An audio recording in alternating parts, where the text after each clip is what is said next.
Hi, PASU Talk. That's who I'm talking to, the leadership team. Let's talk about instructions for ministry. And this you're going to find in 1 Timothy 4:12 through 16. Remember I told you it's time for some teaching.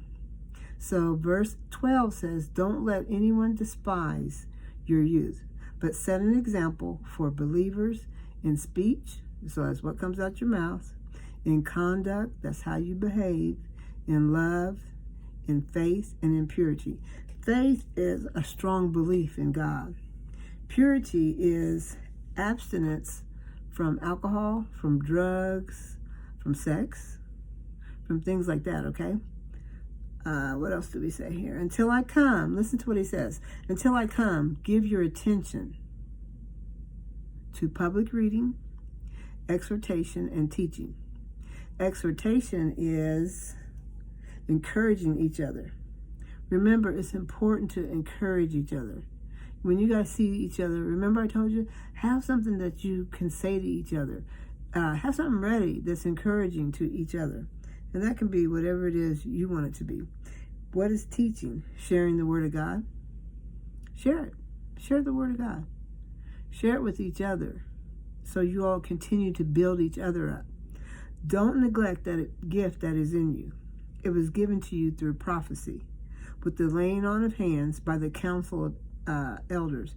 And I've heard you all, several of you, get quite a few prophetic words. And what I'm going to try to do for you is to get them written down so that you'll have them. Because it's good to have your prophetic words so that way you can go back and read them. Because that will encourage you also, okay? So where are we at now? Practice these things. There's my favorite one. Do what? Practice these things. Practice. It takes practice.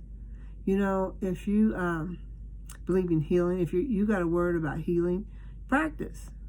If you know that, for instance, discernment, you practice. Just practice. And if you don't know what discernment means, we'll talk about that. But that's like kind of knowing that this is one thing, that this is what I say about discernment. You know about something in here before it happens.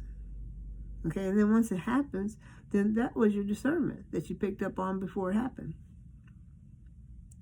And you want to do that so that your progress may be evident to all.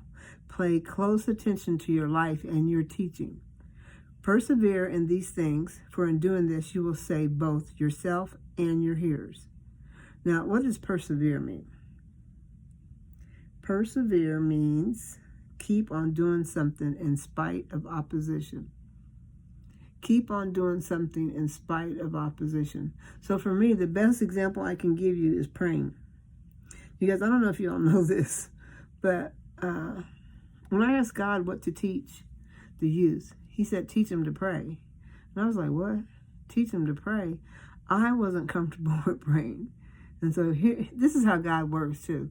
Teach the youth to pray. Well, right before that, Pastor Damon had asked me to start praying in the service. Oh my gosh, I was so out of my comfort zone. But look, so God, something that I'm not comfortable with, that very same thing God gave me to teach you. And so now, even when I ask him to this day, what do I teach you guys? Prayer. So remember, that is our main goal, is to learn to pray. Because without it, honestly, we can do nothing without God and praying. That's first and foremost. Everything else comes later. But prayer never stop. Never stop praying. So I hope that you enjoyed this little nugget today. I haven't given one in a long time, so trust me, it's a joy. It's a joy to speak into you all's lives. I'm very humbled that I get the opportunity to do that also. God bless you. Get to bed on time. Just remember that. Get you enough rest. Stay hydrated. And until we talk again.